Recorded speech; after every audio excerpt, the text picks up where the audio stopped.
കൃപയ്ക്കായെന്നും ഞാൻ കൈനീട്ടുന്നു. വല്ലാത്തതാണല്ലാ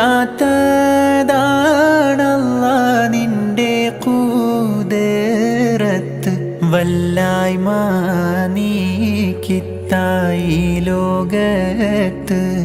എൻ കൊതി തീർത്ത് ഹിദായത്തിൽ എന്നെ ചേർക്ക്.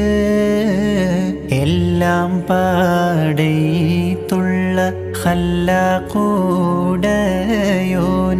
എല്ലാവർക്കും കാരുണ്യം ഏകുന്നോനെ, എൻ്റെ ജല്ല ജലാ